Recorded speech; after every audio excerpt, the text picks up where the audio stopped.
Okay,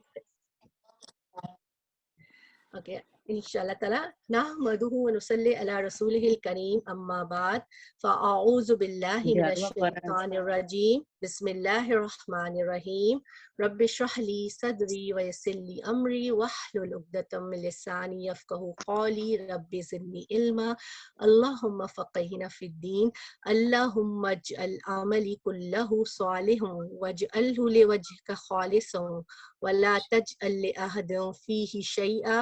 اے ہمارے رب ہمارے سارے عمل کو صالح بنا دیجئے اور اسے اپنے چہرے کے لیے خالص کر لیں اور اس میں سے کسی ایک کے لیے بھی کوئی حصہ نہیں رکھے گا آمین ثم آمین. آپ لوگ میوٹ کر لیں کیونکہ بہت جو ہو رہے شور ہو رہا ہے. میں نے کر دیا. السلام علیکم ورحمۃ اللہ وبرکاتہ. اوکے انشاءاللہ تعالیٰ جیسے کہ ہم نے لاسٹ ویک میں ہم نے کچھ ایکشن پوائنٹ نکالے تھے جو بھی ہم سورہ پڑھ رہے ہیں تو ہم اس میں سے اپنے لیے 2-3 کچھ ایکشن پوائنٹ نکالیں انشاءاللہ تعالیٰ اور اس پہ ہم عمل کریں. ٹھیک ہے. اور آج جو ہے سب سے پہلی جو چیز جو میں نے نکالا ہے ہمیں اہل القرآن بننا ہے. اہل القرآن کون ہوتے ہیں؟ وہ ہوتے ہیں جو نہ صرف قرآن کو حفظ کرتے ہیں پڑھتے ہیں بلکہ اس پہ عمل کرنے والے بھی ہوتے ہیں اور قرآن کو سنتوں پہ عمل کرتے ہیں, حق کی دعوت دینے والے ہوتے ہیں, دین کو عزت بخشنے والے ہوتے ہیں, حکمت سے کام لینے والے ہوتے ہیں اور قوت برداشت رکھنے والے ہوتے ہیں, بہت جلدی اپنا ٹیمپو لوز نہیں کر لیتے, اللہ پر مکمل یقین رکھنے والے ہیں. یہ لوگ ہوتے ہیں اہل القرآن اور اللہ سبحانہ تعالیٰ ہم سب کو بھی اہل القرآن بنا دے آمین. صابر ہوتے ہیں, صبر کرنے والے ہوتے ہیں اور صبر دونوں صورتوں میں کرنا ہے. ہم نے خوشی کے موقع پہ بھی صبر کرنا ہے اور غم کے موقع پہ بھی صبر کرنا ہے اور شکر گزار ہوتے ہیں. شکر گزار ہم کس طرح سے بن سکتے ہیں کہ ہم نے اب رمضان کا مہینہ ہم اب پریکٹس کریں, ہر چیز میں ہم اللہ سبحانہ تعالیٰ کا شکر ادا کریں. جتنا زیادہ ہم شکر ادا کریں گے ہماری نعمتوں میں اتنا ہی زیادہ اضافہ ہوگا. ہر چھوٹی چھوٹی چیز میں جب آپ کو اپنے رب سے بہت محبت فیل ہو آپ بولے شکر الحمدللہ الحمدللہ کثیرہ. اور کوشش کریں کہ سجدہ کر لیں. اپنے شکر کا سجدہ کرنے کے لیے آپ کو وضو کرنے کی, دوپٹہ اوڑھنے کی ضرورت نہیں. اگر آپ کا وضو ہے تو بہت اچھی بات ہے, لیکن آپ کو جب بھی اپنی اللہ کی نعمتوں کو دیکھ کر آپ کو احساس ہو کہ میں بہت زیادہ اللہ سے محبت فیل ہو, فوراً اسی وقت ڈیسک پہ گاڑی چلاتے ہوئے کہیں بھی کچن میں کام کرتے ہوئے شکر الحمدللہ شکر کا سجدہ کرے, کیونکہ سجدوں کی کثرت جو ہے نا جنت میں جانے کے کاموں میں سے ایک ہے اور سجدہ جو ہے اللہ سبحانہ تعالیٰ کے قرب کو حاصل کرنے کا ذریعہ ہے. تو اب اس رمضان میں سب لوگ یہ پریکٹس کریں کہ زیادہ سے زیادہ اللہ کا شکر ادا کریں, شکر کا سجدہ کریں. ٹھیک ہے. اس کے لیے جو ہے میں نے سب سے پہلے جو آپ کے لیے نکالے ہیں set 3 goals for daily life. 3 goals ہمیں اپنی زندگی کے لیے سیٹ کرنے کے ہر دن. اس میں کوئی چھٹی کا دن نہیں ہے, کوئی ویکینڈز نہیں ہے, کوئی سمر ویکیشن ونٹر ویکیشن نہیں ہے. ان 3 goals کو ہم نے ہر دن کرنا ہے. اور یہ جو ہے دعا ہے جو ہمارے پیارے نبی صلی اللہ علیہ وسلم فجر کی نماز کے بعد مانگا کرتے تھے. اگر ہم یہ دعا مانگیں گے تو اس سے ہمیں ایک تو ہمیں سنت کا ثواب ملے گا اور دوسرا جو ہم اس میں مانگ رہے ہیں اللہ سبحانہ تعالیٰ سے, اللہ سبحانہ تعالیٰ وہ ہمیں ضرور عطا کرے گا. اور یہ چیزیں ہم سب کی نیڈ ہے. اللہم انی اسألک علما نافعا, اے میرے رب مجھے نفع بخش علم بخش. اللہ سبحانہ تعالیٰ سے ہم کہہ رہے ہیں سب سے پہلے کہ ہمیں نفع بخش علم دیجیے. ہم اللہ سبحانہ سے جیسے کچھ اور نہیں مانگ رہے, سب سے بڑی چیز کیا مانگ رہے ہیں؟ نفع بخش علم. کہ علم جو ہے وہ انسان کے لیے بہت زیادہ ضروری ہے. اگر علم ہمارے پاس ہوگا تو ہماری دنیا اور آخرت دونوں سنور جائے گی.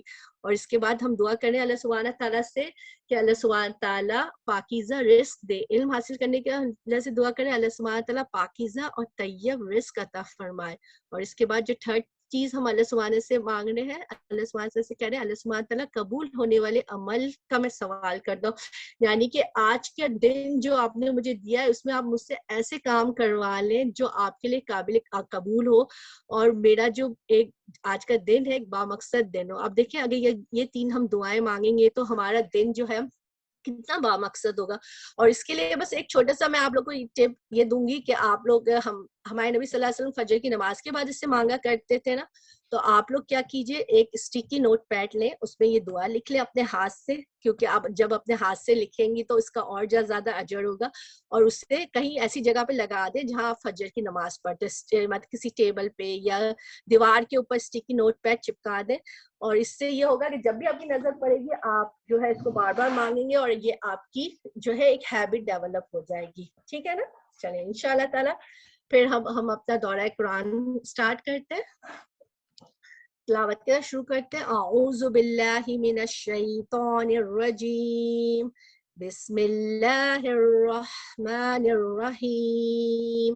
وما من دابة في الأرض إلا على الله رزقها ويعلم مستقرها ومستودعها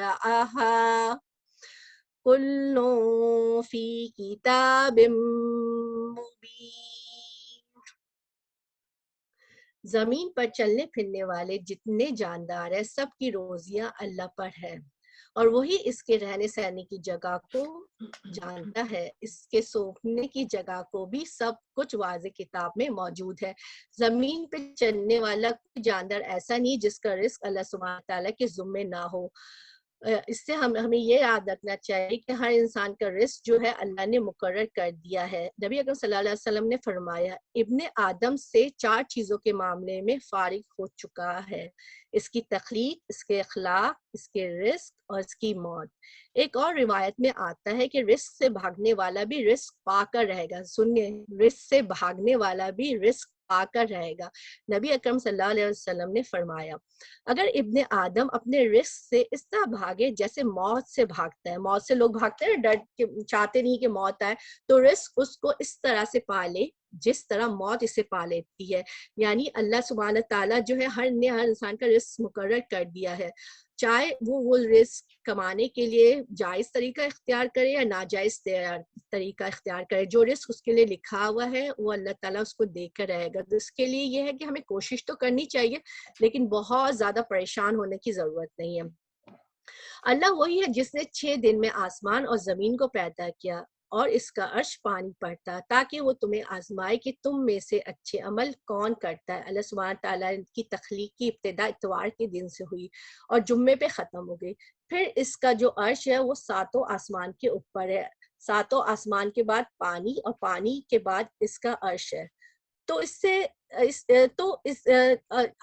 ہم یہ سوچیں کہ اس نے یہ سب کچھ کیوں بنایا؟ تاکہ وہ ہمیں آزمائے. یعنی انسان کی تخلیق کا مقصد کیا ہے؟ کہ امتحان لینا کہ کون اچھے عمل کرتا ہے.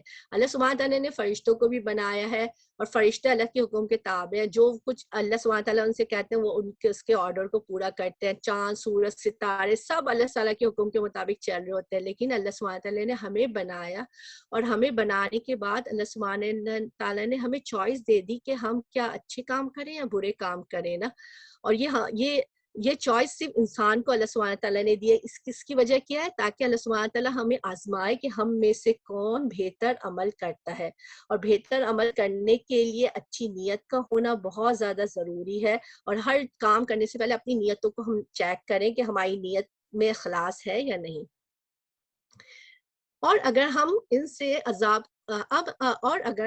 سے عذاب کو کئی گنی چنی مدت تک کے لیے پیچھے ڈال دے تو یہ ضرور پکار اٹھیں گے کہ عذاب کو کون سی چیز روکے ہوئے ہے. سنو، جس دن وہ ان کے پاس آئے گا پھر اس سے ٹلنے والا نہیں. پھر تو جس چیز کی ہنسی اڑا رہے تھے وہ انہیں گھیر لے گی.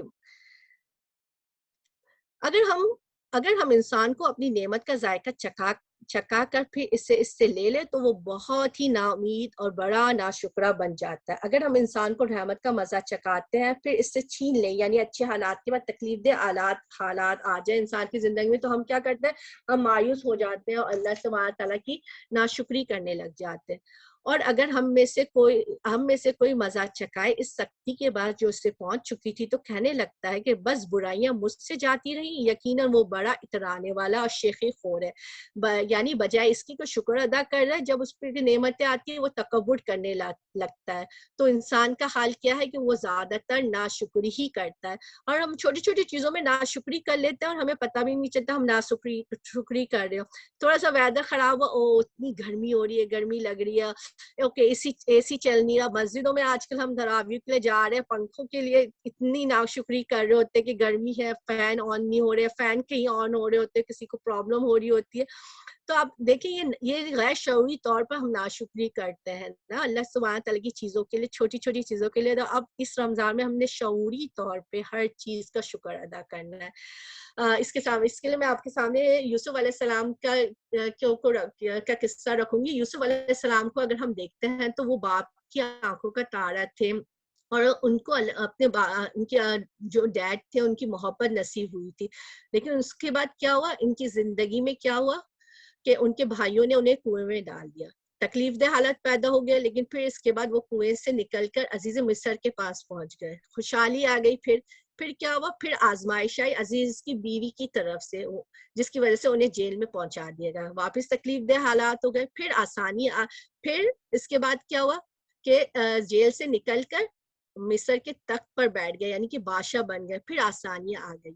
تو ان واقعات سے ہمارے لیے کیا سبق ہے کہ زندگی میں رات بھی آتی ہے اور دن بھی آتی ہے. اگر اچھے حالات آئیں تو ہمیں یہ سمجھنا چاہیے، یہ نہیں سمجھنا چاہیے کہ یہ حالات ہمیشہ رہ گئے، بلکہ اللہ سے زیادہ سے زیادہ شکر ادا کرنا چاہیے. اللہ کی قربت حاصل کرنے کے لیے اس کی عبادت کرنی چاہیے. اور پھر اس کے بعد اگر تکلیف دہ حالات ہماری زندگی میں آ جائیں تو ہمیں کیا کرنا چاہیے، صبر کے ساتھ خوشحالی کا انتظار کرنا چاہیے، ناشکری نہیں کرنا چاہیے، ہر حال میں اللہ کا شکر ادا کرنا چاہیے.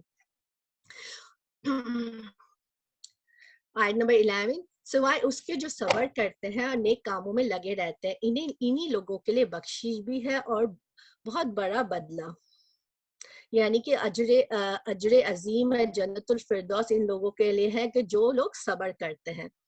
بس شاید کہ آپ اس وحی کے کسی حصے کو چھوڑ دینے والے ہیں جو آپ کی طرف نازل کی جاتی ہے، اور اس سے آپ کا دل تنگ ہے صرف ان کی اس بات پر کہ اس پر کوئی خزانہ کیوں نہ اترا یا ان کے ساتھ فرشتہ ہی آتا. بس سن لیجئے، آپ تو صرف ڈرانے والے ہی ہیں، اور ہر چیز کا ذمہ دار جو ہے اللہ سبحانہ تعالیٰ ہے. یہاں پہ جو صبر کا الفاظ استعمال کیا ہے نا، صبر کے الفاظ، اس کی میننگ یہ کہ مصیبتوں کے چھٹ جانے کا انتظار کرنا، یعنی صبر کی میننگ یہ ہے کہ مصیبتوں کے چھٹ جانے کا انتظار کرنا.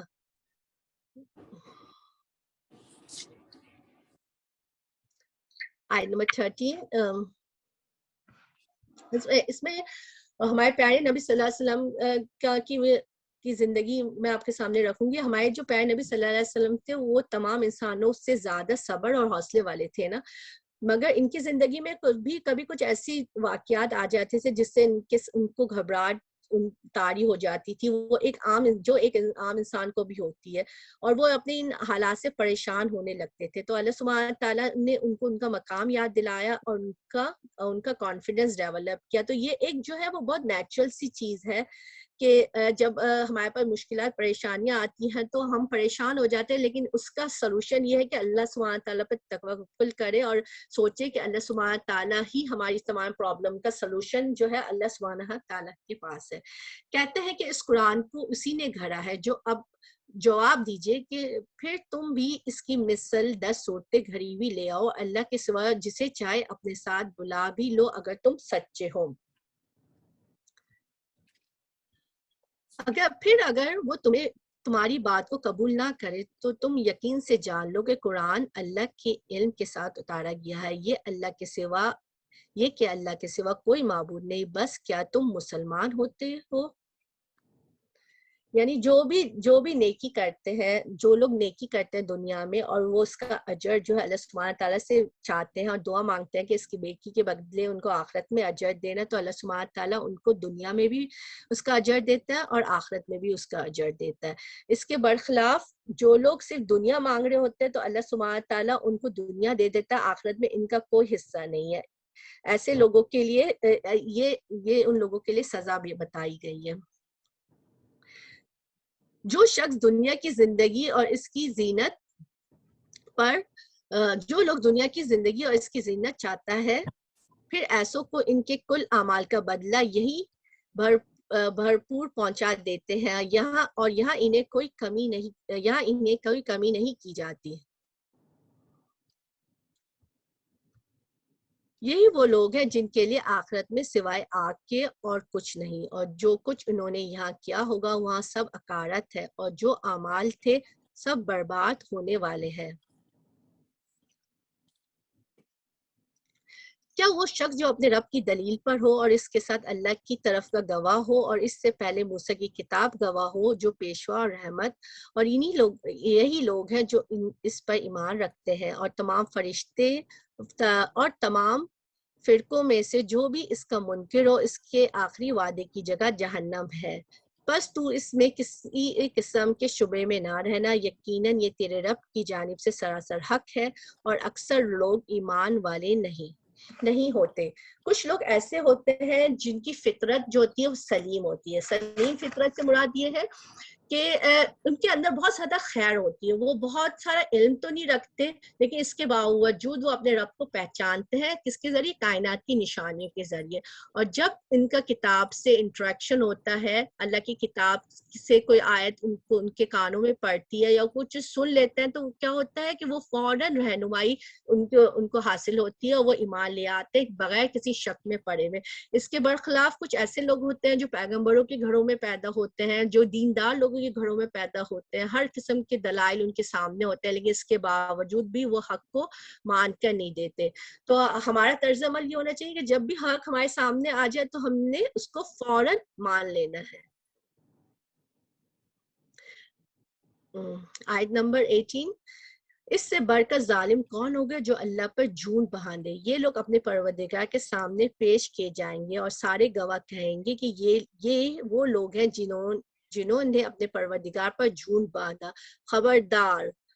خبردار ہو کہ یہ اللہ کی لعنت ہے ظالموں کے اوپر. حق رب سے جھوٹ باندھنا کیا, شرک کرنا, اللہ سبحانہ تعالیٰ سے وہ چیز منسوب کرنا جو اللہ سبحانہ تعالیٰ نے نہیں فرمائی. اور ایک بہت عام سی بات ہے کہ ہم ہر چیز میں حرام کا ورڈ یوز کرنا شروع کر دیتے ہیں, یہ حرام ہے وہ حرام ہے. وہی چیزیں حرام ہے جو اللہ سبحانہ تعالیٰ نے حرام کی ہوئی, کہ اس میں بھی ہمیں بہت زیادہ محتاط ہونے کی ضرورت ہے. اور جو اللہ کی راہ سے روکتے ہیں اس میں کجی تلاش کر لیتے ہیں, یہی آخرت کے منکر ہیں.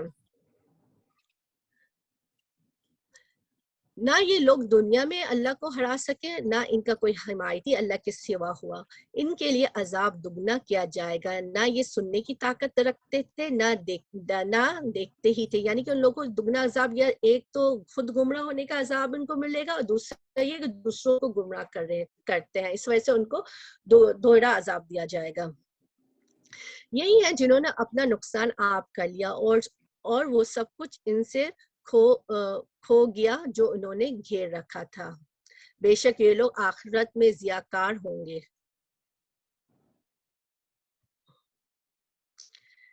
ان دونوں فرقوں کی مثال اندھے بہرے دیکھنے سننے والے جیسی ہے. کیا یہ دونوں مثال میں برابر ہیں؟ کیا پھر بھی تم نصیحت حاصل نہیں کرتے؟ یقیناً ہم نے نوح علیہ السلام کو اس کی قوم کی طرف رسول بنا کر بھیجا کہ میں تمہیں صاف صاف ہوشیار کر دینے والا ہوں. سو یہاں پہ جو ہے نوح علیہ السلام کا قصہ بیان کیا جا رہا ہے. تو چلتے ہم کہ تم صرف اللہ کی ہی عبادت کرو اور مجھے تم سے دردناک عذاب کا خوف ہے. انہوں نے اپنے جو لوگوں کو تبلیغ کرتے ہیں ان سے انہوں نے کہا. ان کی قوم کے کافروں کے سرداروں نے جواب دیا, ہم تو تجھے اپنے جیسا ہی انسان دیکھتے ہیں, یعنی تو تم کوئی بادشاہ نہیں ہو, تم کوئی رچ بڑے آدمی نہیں ہو, ہم تو تمہیں اپنے جیسا ہی دیکھتے ہیں, اور تیرے تابع داروں کو بھی ہم دیکھتے ہیں کہ یہ لوگ واضح طور پر سوائے نیچ لوگوں کے کوئی نہیں. یعنی کہ آپ کے ساتھ جو لوگ ہیں وہ بھی بہت معمولی سے لوگ ہیں جو بے سوچے سمجھے جو تمہاری پیروی کر رہے ہیں. ہم تو تمہیں کسی قسم کی برتری اپنے اوپر نہیں دیکھتے بلکہ ہم تو تمہیں جھوٹا سمجھ رہے ہیں. تو ان کی قوم کے لوگوں نے بھی یہی کہا نا کہ تم تبلیغ کر رہے ہو لیکن تمہارے پاس تو کوئی اسٹیٹس بینک بیلنس کچھ بھی نہیں ہے, تم تو ایک معمولی سے انسان ہو. اور اس میں ہمارے لیے یہ سبق ہے کہ جب بھی کوئی شخص دین کی دعوت دے تو یہ نہیں دیکھنا چاہیے کہ اس کے کپڑے کیسے ہیں, اس کا بینک بیلنس کیسا ہے, اس نے کس طرح کے پرس وغیرہ لیے ہوئے ہیں, بلکہ یہ دیکھنا چاہیے کہ وہ کیا بات کر رہا ہے اور کیا اس کی بات میں دلیل ہے اور یا اس کی بات ہمارے دل پہ اثر کر رہی ہے. یہ بہت زیادہ امپورٹنٹ اور اہم چیز ہے. نوح علیہ السلام نے کہا, میری قوم والوں مجھے بتاؤ تو اگر میں اپنے رب کی طرف سے دلیل پر ہوں اور مجھے اس نے اپنے پاس کی کوئی رحمت عطا کی ہو پھر وہ تمہاری نگاہوں میں نہ آئے تو کیا یہ زبردستی میں اپنے گلے منڈوں, حالانکہ تم اس سے بیزار ہو. میری قوم والوں میں تم سے اس پر کوئی مال نہیں مانگتا, میرا ثواب تو صرف اللہ سبحانہ تعالیٰ کے یہاں ہے. نہ میں ایمان والوں کو اپنے پاس سے نکال سکتا ہوں, انہیں اپنے رب سے ملنا ہے, لیکن میں دیکھتا ہوں کہ تم لوگ جہالت کر رہے ہو. ایمان والوں کا درجہ خواہ انسان کی نظر میں کتنا ہی حقیر کیوں نہ ہو لیکن اللہ سبحانہ تعالیٰ کی نظر میں بہت بڑا ہوتا ہے. اس کو ہم ایسے دیکھ سکتے ہیں بلال حبشی کی مثال. ٹھیک ہے, بلال حبشی کا جو مقام تھا وہ قارون کا نہیں تھا, اگرچہ قارون کے پاس تو بے شمار خزانہ تھا لیکن اس کی دولت اس کے کسی کام نہ آئی اور بلال کو مؤذن مقرر کر دیا گیا. کہاں کے مؤذن تھے؟ وہ خانہ کعبہ حرم کے مؤذن تھے, وہاں پہ اذان دیتے تھے. عمر رضی اللہ عنہ نے انہیں سیدنا کہہ کے پکارا حالانکہ وہ غلامی سے آزاد کیے گئے تھے. تو یہ سٹیٹس ان کو کس نے دیا؟ دین نے دیا. تو اللہ کی نظر میں, مالکین کے کائنات کی نظر میں آپ کا کیا مقام ہے, ہمیں یہ دیکھنا چاہیے. اگر ساری دنیا مل کر بھی ہمیں بڑا مان لے لیکن اللہ کی نظر میں ہماری حیثیت مچھر کے پر کے برابر بھی نہیں ہے تو ہم خسارے میں چلے جائیں گے نا. حالانکہ دنیا میں بہت سارے ایسے لوگ ہوتے ہیں جو اپنے آپ کو بہت زیادہ اسمارٹ سمجھتے ہیں, لوگ بھی ان کی بہت زیادہ عزت کرتے ہیں لیکن وہ اللہ کی نظر میں جاہل ہے کیونکہ ان کے پاس ایمان اور تقوی نہیں ہے. اے میری قوم کے لوگوں, اگر میں ان مومنوں کو اپنے پاس سے نکال دوں تو اللہ کے مقابلے میں میری مدد کون کر سکتا ہے؟ کیا تم کچھ بھی نصیحت نہیں پکڑتے؟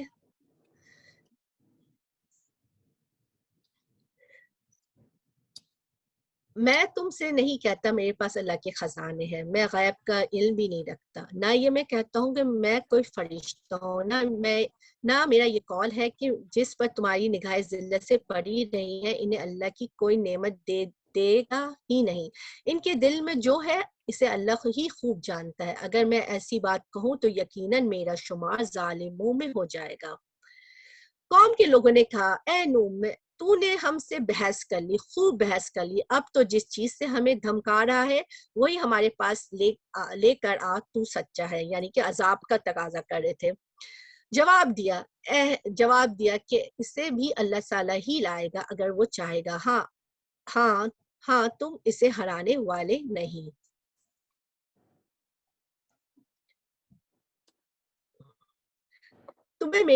تمہیں میری خیر خواہی کچھ بھی نفع نہیں دے سکتی, گو میں کتنی ہی تمہاری خیر خواہی کیوں نہ چاہوں, بشرطے کہ اللہ کا ارادہ تمہیں گمراہ کرنے کا ہو. وہی تم سب کا پروردگار ہے اور اسی کی طرف لوٹائے جاؤ گے. آپ یہ سوچ رہے ہوں گے کہ اللہ گمراہ کرتا ہے تو پھر بندہ کیا کرے, تو بات وہی تقدیر کا مسئلہ ہے. جب ایسا خیال آئے تو ہمیں یہ سوچنا چاہیے کہ اللہ ظالم نہیں ہے, اللہ کسی کو ہدایت سے پکڑ کے روکتا نہیں. اگر کسی انسان کے اندر ہدایت کی طلب ہوتی ہے تو اللہ سبحانہ تعالیٰ اسے ضرور ہدایت دیتا ہے. اللہ سبحانہ تعالیٰ بہت ہی علیم اور حلیم ہے, اس کے ہر فیصلوں میں حکمت چھپی ہوئی ہے. کیا یہ کہتے ہیں کہ اسے خود اسی نے گھڑ لیا؟ تو جواب دے کہ اگر میں نے اسے گھڑ لیا تو میرا گناہ مجھ پر ہے اور میں اس گناہ سے بری ہوں جو تم کر رہے ہو. نوح کی طرف وہی بھیجی گئی کہ تیری قوم میں سے جو ایمان لا چکے ان کے سوا کوئی اب ایمان لائے گا ہی نہیں, بس تو ان کے کاموں پر غمگین نہ ہو. اور کشتی ہماری آنکھوں کے سامنے ہماری وحی سے تیار کر، اور ظالموں کے بارے میں ہم سے کوئی بات چیت نہ کر، وہ پانی میں ڈبائے جانے والے ہیں۔ دین کے راستے میں اکثر انبیاء کا مذاق اڑایا گیا، نوح علیہ السلام کا بھی مذاق اڑایا گیا۔ پہلے تو ان سے کہا گیا ہے کہ پہلے تو تم نے نبوت کا دعویٰ کر دیا، اب تم کشتی بنا رہے ہو اور بڑی بھی بن گئے ہو۔ یعنی کہ سخت قسم کی آزمائشیں پیغمبروں کے اوپر بہت زیادہ آزمائشیں آئی ہیں، اور ہمیں چاہیے کہ لوگوں کی طرف، اب ہمیں یہ کیا کرنا چاہیے کہ لوگوں کی طرف سے جو بھی آزمائشیں آتی ہیں ان کو نظر انداز کر کے اپنا کام کرتے چلے جانا چاہیے۔ ان کی آزمائشوں پہ، ان کی تنقید کی وجہ سے اپنے کاموں کو روکنا نہیں چاہیے۔ رسول اللہ صلی اللہ علیہ وسلم نے فرمایا، جو مومن لوگوں سے مل جل کر رہتا ہے اور ان کی اذیتوں پر صبر کرتا ہے، اور جڑ کے لحاظ سے اس مومن سے بہتر ہے جو لوگوں سے مل جل کے نہیں رہتا، ان کی اذیتوں پر صبر نہیں کرتا، یعنی سب سے بائیکاٹ کر کے ایک طرف بیٹھ جاتا ہے۔ اس میں کوئی خیر نہیں۔ خیر کس میں ہے؟ بائیکاٹ کر کے بیٹھنے سے مراد ہے اگر ہمارے ریلیٹیوز کے ساتھ کوئی انبن ہو جاتی ہے تو بہت سارے لوگ جو ہے بولنا بند کر دیتے ہیں اور ناراض ہو کے بیٹھ جاتے ہیں، نہ ان کے کالز کا جواب دیتے ہیں، نہ ان سے بات کرتے ہیں۔ تو اللہ سبحانہ تعالیٰ کہہ رہے ہیں اس میں کوئی خیر نہیں ہے، اس میں کوئی خیر نہیں ہے۔ خیر کس میں ہے؟ وہ جو لوگوں سے ملے جلے، کسی کی کوئی بات اچھی نہیں لگتی، کسی سے بو آ رہی ہوتی ہے، کوئی آپ کو مس انڈرسٹینڈ کر رہا ہوتا ہے، کوئی آپ کو الزام دے رہا ہوتا ہے، کوئی آپ کے مشن کو نقصان پہنچا رہا ہوتا ہے، کسی کے دھوکے دوغلے پن کا آپ کو اچھی طرح سے پتا ہوتا ہے، آپ کو پتا ہوتا ہے وہ آپ کو یوز کر رہا ہے، آپ کو چیٹ کر رہا ہے، لیکن آپ ان کو چھوڑ نہیں دیتے، آپ خیر خواہی اور اصلاح کا کام جاری رکھتے ہیں، کیوں نہ کہ آپ کو اللہ سے اجر چاہیے۔ ان لوگوں سے کوئی مطلب نہیں، ان سے کوئی صلے کی توقع نہیں رکھنی چاہیے۔ اگر ہم یہ سب کچھ کر لیں، ہمارا دل اتنا بڑا ہو جائے گا کہ ہم بہت بڑے بڑے کام کر سکتے ہیں۔ تو دائی دین جو ہے آخری دم تک، جیسے پروفٹ محمد صلی اللہ علیہ وسلم جیسے خیر خواہ تھے، تو اس کا کیا نتیجہ نکلا؟ ابو سفیان جو تھے وہ مسلمان ہو گئے، بہت بڑے دشمن تھے نا اسلام کے۔ اکرما جو ابو جہل کے بیٹے تھے وہ مسلمان ہو گئے۔ ابو جہل کتنا جو دشمنی کرتا تھا۔ ولید بن مغیرہ کے بیٹے خالد بن ولید جو تھے وہ مسلمان ہو گئے۔ یہ ایک طویل صبر کے نتیجے میں کامیابی حاصل ہوئی۔ اس لیے جو شخص دین کی طرف بلائے، اسے صبر سے کام لینا چاہیے اور کام کرتے کرتے چلنا چاہیے، ٹھیک ہے، مخالفتوں پہ کان نہیں دھرنے چاہیے۔ آیت نمبر 38، وہ نوح کشتی بنانے لگے، اس کی قوم کے جو سردار اس کے پاس سے گزرے وہ ان کا مذاق اڑاتے، اور وہ کہتے اگر تم ہمارا مذاق اڑا رہے ہو تو ہم بھی تم پر ایک دن ہنسیں گے جیسے تم ہم پر ہنستے ہو۔ تمہیں بہت جلد معلوم ہو جائے گا کہ کس پر عذاب آتا ہے جو اسے رسوا کرے اور اس پر ہمیشگی کی سزا اتر آئے۔ یہاں تک کہ جب ہمارا حکم آ پہنچا، تندور ابلنے لگا، ہم نے کہا کہ کشتی میں سے ہر قسم کے جانوروں میں سے جوڑے، یعنی 2 جانور، ایک نر اور مادہ سوار کر لے، اور اپنے گھر کے لوگوں کو بھی سوار کر، ان کے جن پر پہلے سے بات پڑ چکی ہے، اور سب ایمان والوں کو بھی۔ اس کے ساتھ ایمان لانے والے بہت ہی کم تھے۔ کہا جاتا ہے کہ انہوں نے 950 سال تبلیغ کی، لیکن ان کے ساتھ مشکل سے 80 لوگ جو تھے وہ ایمان لے کر آئے تھے۔ نوح علیہ السلام نے کہا اس کشتی میں بیٹھ جاؤ، بسم اللہ مجریہا و مرساہا ان ربی لغفور الرحیم، اللہ ہی کے نام سے اس کا چلنا اور ٹھہرنا ہے، یقیناً میرا رب بڑی بخشش اور بڑی رحم والا ہے۔ تو کشتی میں سوار ہوتے وقت، گاڑی چلاتے وقت، گھر میں داخل ہوتے وقت ہمیں کیا پڑھنا ہے؟ بسم اللہ الرحمن الرحیم، اللہ کا نام لینا ہے جو بابرکت ہے۔ رات کو بھی جب ہم اپنے گھر کے دروازے بند کرتے ہیں نا، تو بند کرنے سے پہلے ہم نوب پہ ہاتھ رکھ کے بسم اللہ الرحمن الرحیم پڑھ لیں، اور جب لائٹ کا سوئچ آف کریں رات کو، اس وقت بھی ہم کوشش کریں گے بسم اللہ الرحمن الرحیم پڑھیں۔ اور یاد رکھیں کہ جو ہے